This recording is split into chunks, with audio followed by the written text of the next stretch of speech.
থানায় আইছি অনেক দিন হয়েছে। আমি গ্রামীণ ব্যাংকে টাকা রাখছিলাম 2023-এ।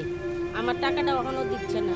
আমি অনেক জায়গায় গেছি, তারা খালি কয় কিসের টাকা, আমার উল্টা পাল্টা কয়।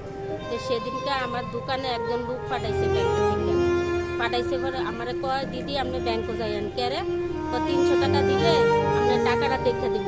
পরে আমি ব্যাংকে গেছি মঙ্গলবারে, গিয়ে আমি কইলাম আমি 300 টাকা দেবো, আমার টাকাটা দেখে দেন। তো অনেক ক্যাশিয়ার মাতে না। পরে আমি অনেক করছি, আমার টাকা দেন দেয় না। পরে তারা থানায় ফোন করছে পরে পুলিশ গেছে পরে আমি কইছি আমার টাকা চাই, আমার টাকা দেওয়া লাগবে, নাহলে ক্যাশিয়ারে আমার কয় 300 টাকা দিলে টাকা বিলে দিব। তখন আমি ব্যাংকে গেছি মঙ্গলবার দিন, ক্যাশিয়ার আর কিছু কর না। ক্যাশিয়ারের নাম সূর্যকুমার সাহা। ক্যাশিয়ারের নাম সূর্যকুমার সাহা, আমার নাম সকিনা খাতুন। আমার টাকা চাই, আমার অনেক কষ্টের টাকা। আমি রোদে পুরে বৃষ্টি ভিজে আমি সবজি বিক্রি করি, আমার টাকাটা যেন দেওয়া যায়। আমি গরিব মানুষ, আমার টাকাটা দিচ্ছে না। আজকে কতদিন ধরে আমি ঘোরাফেরা করতেছি টাকাটার জন্য। 24,000 টাকা বইয়ে রাখছিলাম, তারপরে বইয়ের এক কেসিরে আমি বইটা আপডেট করছি, টাকাটা উঠছে না। তারপরে সূর্য স্যারে কইছি আমার টাকাটা তো উঠছে না। তো সমস্যা নাই, আপনি পরে আইয়েন।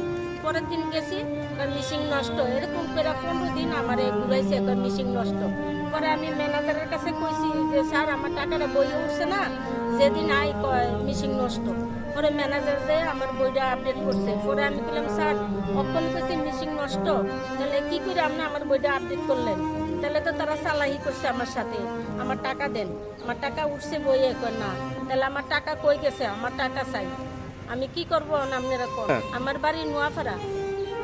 আমার টাকা চাই, আমার অনেক কষ্টের টাকা। আমার গ্রামীণ ব্যাংক আগে নামার বাজার ছিল, এখন এদিকে গেছে নিউ মার্কেট।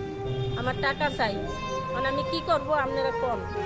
থানাতে পরে পুলিশ গেছে পরে পুলিশে কইছে আপনি একটা অ্যাপ্লিকেশন দেন ক্যাশিয়ারের নামে।